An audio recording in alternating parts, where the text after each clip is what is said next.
Okay, on the previous page we talked about the average deviation from the mean versus just range. How do they compare? Sometimes they agree depending on the situation, sometimes they disagree. A lot of times they will agree, but like we said, you don't want to measure variance and assume that all the different ways to measure variance will always give you the same result. Yeah, we might not all, like we said in the previous page, we might not all be on the same page on that. But here we're going to talk about the more common measure of spread about the mean, which is standard deviation. So the average deviation about the mean, like we talked about before, is an easy to understand measure of spread about the mean, but it's not used often in statistical practice.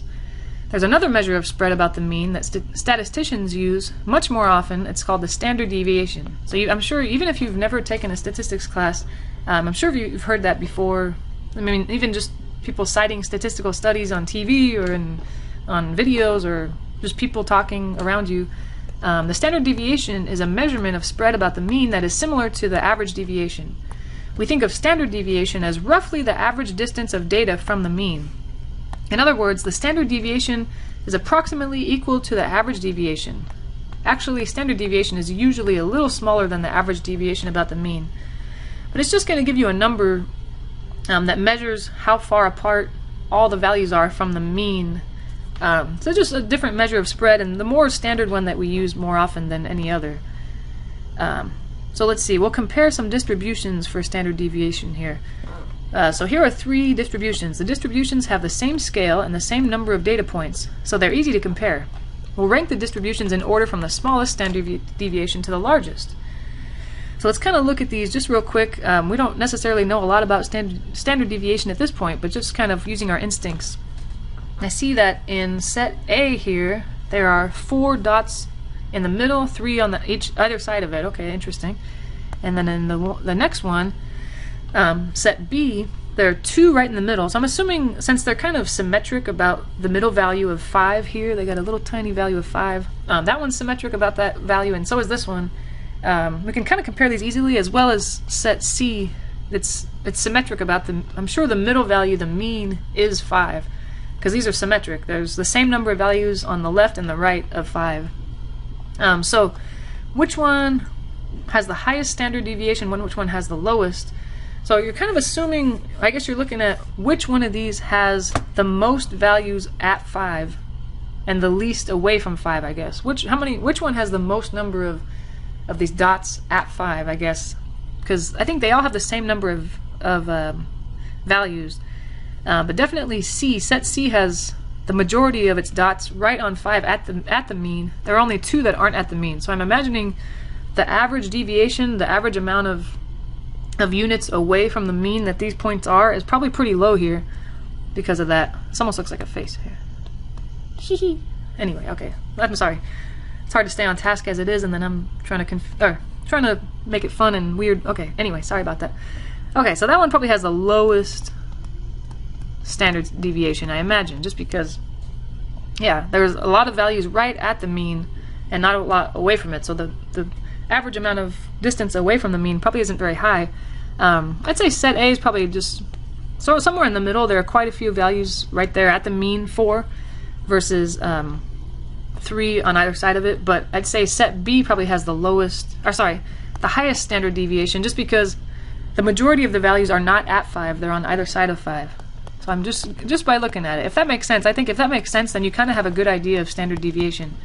Keeping in mind, standard deviation is just measuring how far apart the average dot is from the mean. And like I said, I'm thinking that for all these dot plots, the middle one, the value of 5 is the mean. So you're just kind of measuring how far apart do you think the majority of these dots are. So anyway, they kind of have it written out here. C has the smallest standard deviation, followed by A, and then the largest is B. That's kind of what we were kind of assuming here.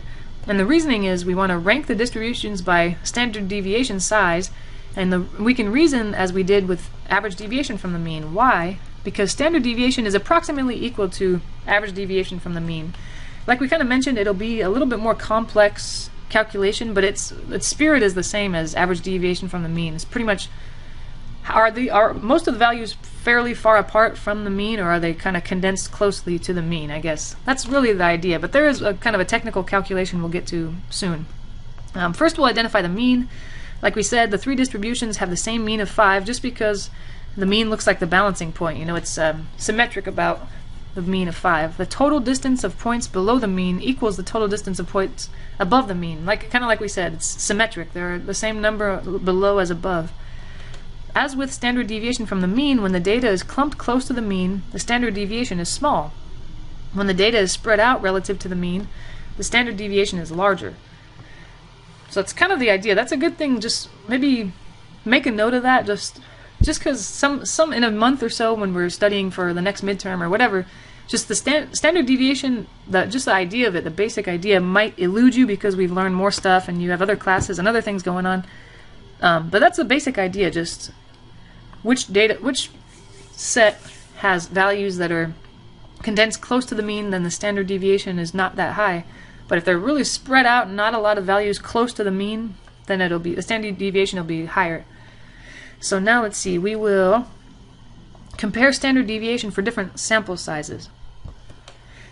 Okay, these two distributions below have the same scale. In both distributions, the mean is at 10, and we see that all the data stacked at the mean except for a data point at 9 and one at 11.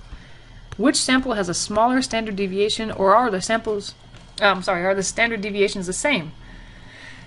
So that's a good question, because the only difference between these two sets, set A and set B, is that there are lots of values here at the mean in set A, but there are only 4 values here at the mean in set B. So the answer is A has a smaller standard deviation. And the reasoning is because, same reasoning that we used with average deviation from the mean. A is a larger sample size. Because A has a larger proportion of its data at the mean, it has a smaller standard deviation and smaller average deviation from the mean. So I mean, you can kind of just think about it. Averages, remember we said we add up the number of values, add up the values together and then divide by the number of values. So in set A, let's see, how many values are there? How many dots? 1, 2, 3, 4, 5. So I think I'm counting 11. I mean, this doesn't really matter super much, but we're counting 11 things. And in the other one, there are fewer items to count. There are only 6 dots. So it's something, something, something plus 6. And all the dots that are at this value, that's the mean, their distance from the mean is 0. And same with this guy. They're on the mean, so their distance from the mean is 0. There are only 2 dots in each one that are 1 unit away. So this would be the dot that's at 9 is 1 unit away from the mean. The dot that's at 11 is 1 unit away from the mean. So here we're just averaging the distances from the mean, and all the other values are right on the mean, so their distances are 0. It'd just be a bunch of zeros added together. So really you're looking at 2, 1 plus 1, plus a bunch of zeros is still 2, divided by 11, which is whatever, some decimal.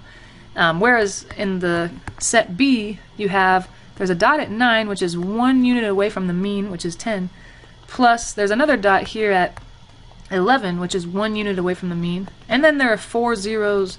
So really you're just saying, yeah, we're adding a bunch of zeros plus 1, but the reason that the means or the standard deviations are different is because you're dividing by a different number. 2 divided by 11 is going to be smaller than 2 divided by 6. It basically is what's going on. So even though these look almost basically the same, because there are more values right on the mean, those are bringing your average down because it's just a bunch of more zeros. Anyway, hopefully that makes sense.